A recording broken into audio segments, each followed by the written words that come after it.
Hello, and this is a recording on the chapter on civil rights.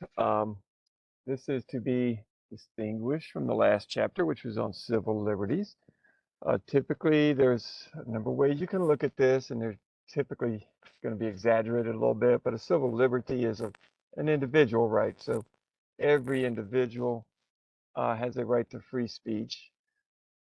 Civil rights tends to be thought of as rights that belong to a person because of their membership of a group. That doesn't mean you get special rights as a member of the group. It means that the government, generally speaking, cannot treat you differently because you're a member of a group. The classic example is you see discrimination is the word up there, but segregation, for example, was constitutional but was overturned in Brown. That would be an example of where someone was discriminated against, separated into a different school because of their race. All right. It could be a number of factors, and this actually gets very complex for a number of reasons. The first is, if you look, we have that word discrimination in there, and we have a 14th Amendment that requires us to have equal protection of laws, and that is viewed as banning discrimination. But when we use the word discrimination, we have to put in an adjective with it. So the 14th Amendment does not ban discrimination because the entire purpose of having a law is to discriminate. In other words, you classify homicide as murder to discriminate between people who kill people and people who don't. So you have to look at it as if there were certain groups that are protected, and that's the word or the phrase, I should say, that the Supreme Court uses. People are members of protected classes, and that adjective is important. There is, for example, a constitutional protection against racial discrimination or gender discrimination. Now, it's even in those cases, not all racial, gender, or other discriminations that cover protected classes is automatically unconstitutional. On this slide, you can see that there is invidious discrimination. This is what we typically want to ban. It is discrimination that's against a person or group that harms them. Right? Benign discrimination causes no harm. It could either be neutral or it could actually be beneficial to a person or to the entire group. All right. Um, Formal equality is basically when the law treats people the same, right, in different groups. And then dynamic equality is the recognition that we have had discrimination, and it may require um, something where we break away from formal equality to achieve actual equality, right? Generally speaking, that's referred to as affirmative action, and um, there's been some changes recently in the law. In fact, just within the past couple of months, so we will look at that now. Not going to go over equality of opportunity and outcomes as much because we looked at that in chapter 1. I will note that um, it is not as much of a difference as people think. Oftentimes, we think of something as an opportunity, for example, education, um, when in fact it can also be an outcome. If you get a basic education, you apply to, say, Harvard, we should have an equality of opportunity. But an education, of course, does provide opportunities. That's why you're here. But on the flip side, whatever high school you went to actually gives you an outcome. And so if you have across the board in the state of Georgia or any state, a publicly supplied education that is supposed to be equal, and in fact isn't. And that, of course, impacts your ability to get into those other colleges. It affects future opportunities. Um, as you mentioned, there are a lot of things, both when we talk about race, gender, and other protected groups, where we have traditions and structures in our society as well as government that make it very difficult to bring in equality. For example, there was a perception that certain jobs were for men and certain jobs were for women. And that, of course, uh, breaks away from equality. Um, that is something that you still, when you have the discussion in your class, will probably see that there are some people who still hold to those notions. And as it says there, it is very difficult to change. It specifically mentions racism, but in our system, you can have that applying to racism, gender discrimination, discrimination against immigrants, and virtually every other type of discrimination.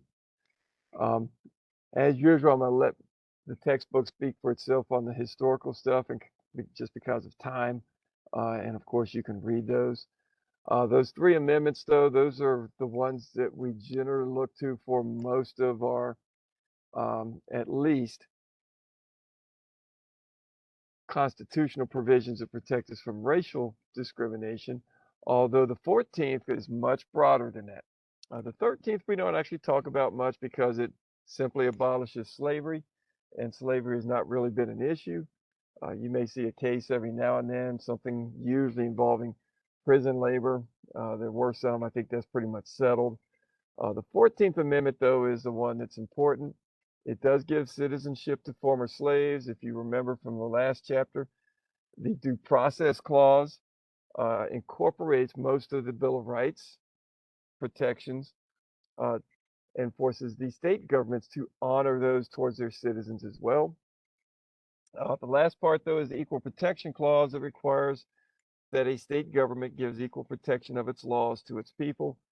That is really the one we turn to for most civil rights cases, and that prevents discrimination. The amendment did not say anything about African Americans or former slaves or any particular group. So in the beginning, it was construed as primarily protecting African Americans. Then it was broadened to other races. That is also the clause that we now turn to when if you have a gender discrimination suit or virtually any other type of suit because of a protected class, it comes under that. All right. The exception is that there are some classes that are not protected under that equal protection clause, but instead have been made protected by an act of Congress. Right. Right. And there are many things where those two go hand in hand. Now, a couple things on this. The Equal Protection Clause only applies to the states. So there is no requirement that the federal government give you equal protection of the laws. The way you get to that is the same way that you got the individual liberties put on the states. Due process basically keeps the federal government from discriminating. There's no fair process that would require segregation, for example, right? 15th Amendment is voting rights, and we look at a few other, because unlike the 14th Amendment, the 15th Amendment does specifically ban denial of voting rights based on race, and we have other amendments that, of course, cover gender and to a certain extent age. All right. All right. Down at the bottom, I'm going to not focus on the cases again, let you read the historical stuff, but understand the difference between de jure discrimination and de facto. Jure is the Latin word, basically means law. So what that means is you can have, as you did under before Brown, the Plessy case, discrimination that is of law. In other words, the law itself says, segregation was required in most southern states, right? De facto discrimination means that the law is neutral. It does not allow for discrimination, but it actually does, in fact, happen in fact. The jure discrimination would be what you would see if you had segregation. De facto, since we had the 15th Amendment, there was no southern state that passed a law that said African Americans cannot vote. But in fact, if you look at the other things that did not mention race, such as literacy tests, poll taxes, those did, in fact, discriminate and basically prevent the vast majority of African Americans from voting. So that would be de facto discrimination. All right. As I mentioned, some of this comes from legislative action, and we have the primary discrimination law is that Civil Rights Act of 1964. There have been some amendments to it and additions to it. This came out, of course, during the Civil Rights Movement. And as you can see, the main things that ban discrimination in the public accommodations. This is restaurants, hotels, theaters, any store, in any mall or strip mall you go to, basically any business that opens its doors to the general public and engages in interstate commerce, which is virtually everyone, right? Now, it does not cover a few things like if you run a country club, golf course, and it is exclusive, that's not open to the general public. It's a membership that, is screened and only certain people get in. That discrimination has been allowed. Now, this covers, and the purpose was primarily racial discrimination, but the provisions also ban discrimination on grounds of gender and it's basically race, creed, religion, a number of types of discrimination. All right. It also banned discrimination for the most part in employment opportunities. Again, note that the case that you read in, the course does involve something that was ruled to have discriminatory impact on women. There are some things like, for example, you could require a physical size for certain jobs, right? Or pass a physical fitness test, which might tend to exclude members of one group more than the other. And that is allowable, but you cannot have a discriminatory intent aimed at a protected group, right? Voting Rights Act of 65 put into place some provisions to get rid of the de facto discrimination in the South. So it did in fact ban literacy tests. Poll taxes were not included because, as you can see above, that was banned by an amendment already. But it more controversially required states to draw districts, as they always do after a census. And what was different was they had to submit them to the Department of Justice to get them approved. And this was controversial. It's also been struck down by the Supreme Court in the past few years. But the reason why it was controversial is because, number one, you can look at two things that are exactly the opposite and describe both of them as discrimination, and in fact, they could be. So you have a state like Georgia. Let's say we have, for round numbers, 10 million people here, and we have 10 congressional districts. If you have a population that is 10% African American, and let's say it's clustered or tends to be the majority in, say, around the Atlanta area, you could draw a district around that and create a district where African Americans have a strong voice, majority voice in that district. And then you could have the other 9 that would be primarily white majority. And that would create a balance that on paper looks like it reflects our population, right? But you could draw that so that what you're doing is basically putting all the African American influence in one district so that you're taking it out of the others. So the flip side is you could draw the district so that you take a piece of Atlanta and put it into all 10 districts, and there is no majority African American district.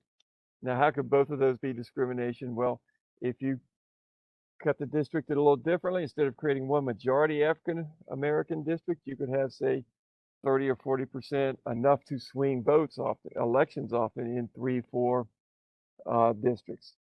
So what you could be doing is diluting their influence in the other 9 so that you guarantee white candidates win. But on the flip side, you could be cutting that vote out so that you guarantee that there is no African American district, and that's why it's controversial. You got to look at it, and how do you tell when two things that are exactly opposite could in fact be the result of someone's intention to discriminate, right? Right. Women's rights, when it refers to protectionism, a lot of discriminatory laws were put into place under the argument that they were protecting women. If you know your history, that was actually when we had the first labor regulations that protected labor, the Supreme Court accepted the argument that Oregon was able to reduce working hours, and the reason why was because they were specifically protecting women, and women were supposedly the weaker sex and needed protection of the government. And that also, though, kept women out of certain positions. And for example, many states did not allow women to be members of the bar for the same reason. They said the working conditions, they need to protect women from the, negativity that goes on. That is pretty much something that is gone. You still see some people making those arguments, but there is not a court that will accept them. The 19th Amendment, of course, extends voting rights to women. If you have never heard of the Equal Rights Amendment, this was something that was brought up recently. It was actually when I was a child in the 70s when it was first proposed, and it was defeated. There was an attempt, probably around 2016 or so, to bring it back and revive it, which did not succeed, but it did get some attention recently. It would have banned discrimination against women. Again, this is where you saw some of the protectionism. You actually had women who were, politicians or spokespeople come out to speak against the ERA, and they would say things like, if you want your daughters drafted and sent off to the military, this is what it would do, so vote against it. And again, it's something that we deal with. Now, what has happened is a lot of the stuff that it was promoting has been put into play through legislation, both at the federal and state levels, court decisions, and even some executive action. Equal Pay Act did require equal pay for equal work, but we obviously still have a pay gap between genders. And so that has not been as effective as I guess we would like. Civil Rights Act of 1964, we just mentioned, covers women as well. And then in the Education Act, you have the Title IX, which is focused on gender discrimination. It provides that every educational institution has to give equal educational access. All right. This means that, say, for example, if you have a sports program like at UGA, a men's basketball team, and it gives scholarships out, the scholarship provides the educational access, so you have to create a women's basketball team and provide the same number of scholarships. Usually the problem comes with football since there's not a female equivalent. A lot of times that means that there will be some sport that women have available that men do not, or they also oftentimes give out scholarships for cheerleading, but the number of people that are on a football team oftentimes mean you have to use that and some other sports. More recently, this is becoming a huge issue because of transgender women, people who are born as men who transition to women, wanting to compete in women's sports. And this is a budding issue that we don't have a clear direction on yet. Keep in mind that some of this is government. So UGA is a state institution. Department of Education enforces those measures. There's an Office of Civil Rights in the Department of Education, so there's going to be some federal regulation of this. And then you also have the NCAA, which is neither. It's not a government agency, it's private, so they can have different rules against either state or federal. And we are actually finding that, particularly with states dividing into different schools of thought on that. All right.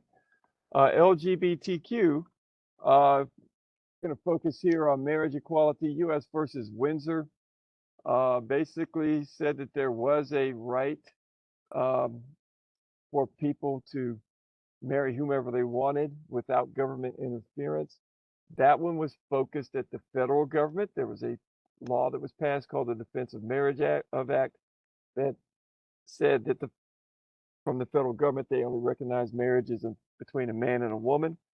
I was actually surprised at the decision. I was expecting that result, but that they would use a federalism argument and say that there was power to regulate marriage, but it was the state's province, not the feds.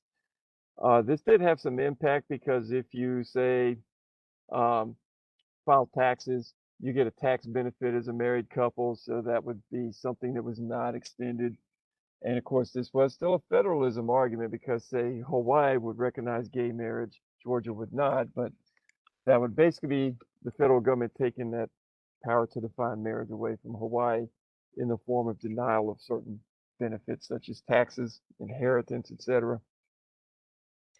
Uh, Obergefell basically extended that right to the states and said the states cannot ban gay marriage. If you look at the chart below, it just illustrates how um, the positions have switched in what is a relatively short time between 96 and 2020. Um,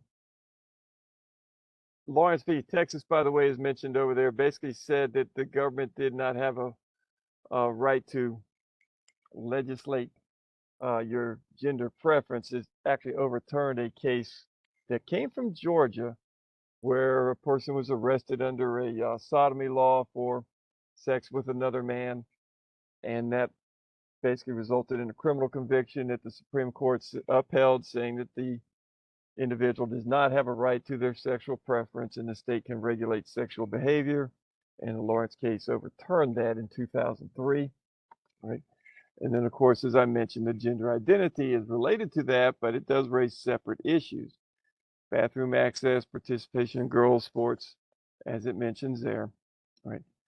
We did have a 2019 Supreme Court decision that said you cannot be fired for being gay or transgender.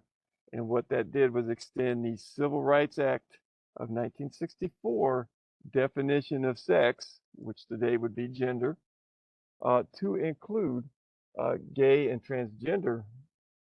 And some people were surprised because the conservative justices are the ones who actually uh, went with that position, particularly two of the recent uh, Trump appointees. All right. Native Americans, I'm not going to spend as much time on because this is extremely complex and a lot of stuff in the book is actually wrong.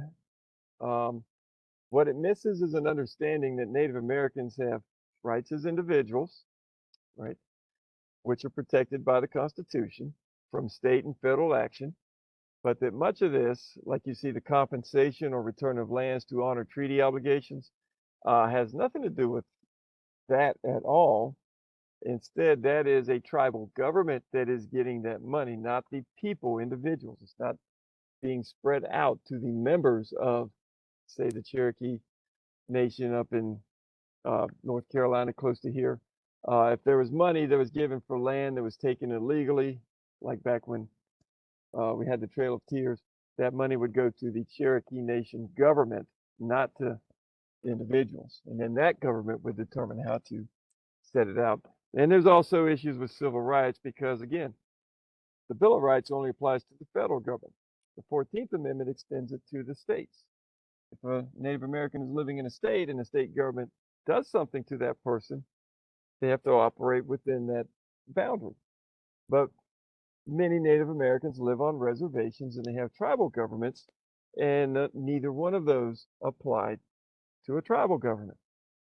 So there was a congressional Indian Civil Rights Act that did extend many of those protections, but they work differently, and we, don't need to get into that discussion for this class, and it's too um, confusing if we go down that.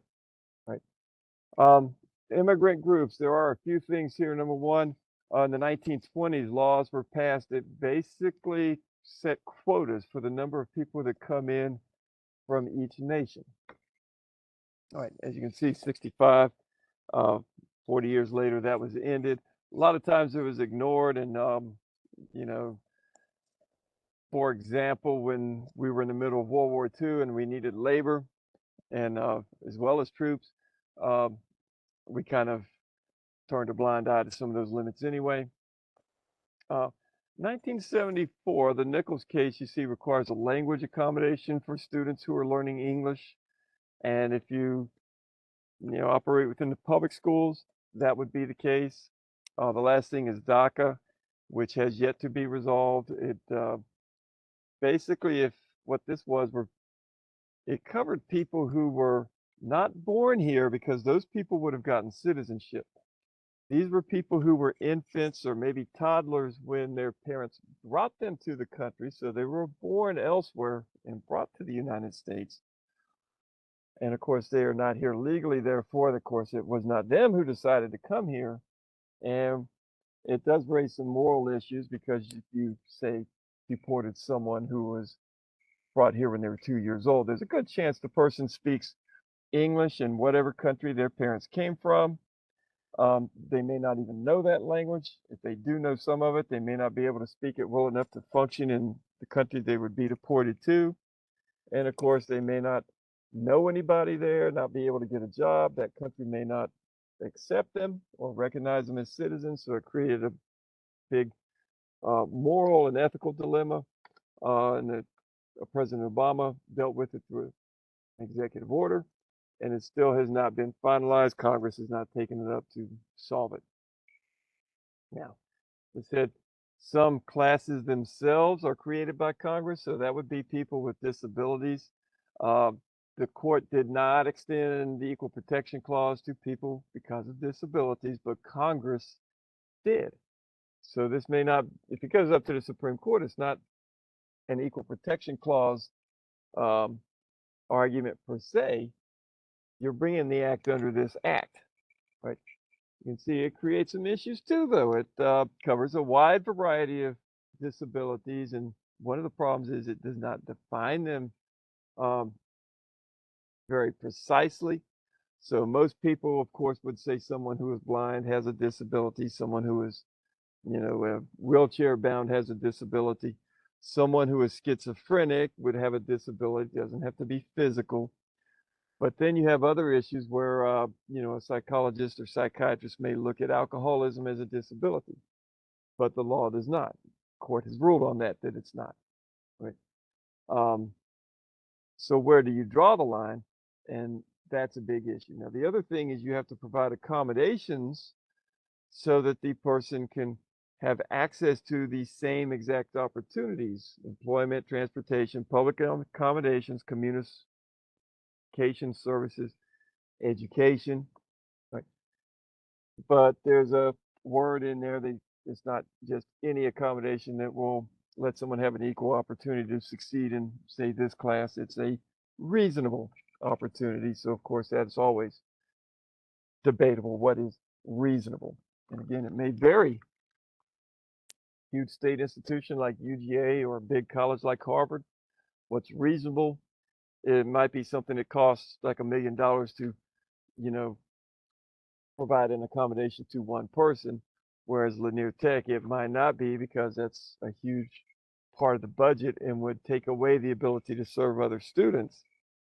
And then a small business, it might be very small amounts of money, right? So but that's just one consideration, right? Affirmative action, again, this used to be a major segment. I'm actually going to cut this one short. As you can see, there's a controversy. Can you give favorable treatment to a minority to make up for past discrimination? Um, the courts have been divided on that. They've uh, basically had split decisions through ever since 1979 when Bakke versus Board of Education of Davis came up. We have a few things that were always, coming out of that case. For example, quotas. We're going to set aside X number of seats for African Americans or X number of seats for Latin Americans, X number of seats for women. Supreme Court said that's gone. That there's no way that's uh, equal protection of the law. But then they were allowing you to give some extra consideration if someone was a minority, if it was a factor in the decision making, but not the factor, as it says in the second bullet point with a dash. Right. Now this has changed. This just last semester, basically. If I use this over, that would have been in the fall of 2023, and there was a combined case. One was a Harvard, and the other was a University of North Carolina case. They put them together. They brought two like that because Harvard, of course, is private, and UNC is a state school. So basically, the way it has been worded was that and it taken by most people is that affirmative action is just gone, period. All right, as far as the government is recognized. Uh, that kind of ends this, and I'll mention, however, what that means is UNC is a state, so it violates the Equal Protection Clause. Harvard obviously is private, but so how do you figure that's government action? Well, the rule is that you can actually discriminate. If there was a college that did not want to admit African Americans at all and go back to segregation days, they could do that. But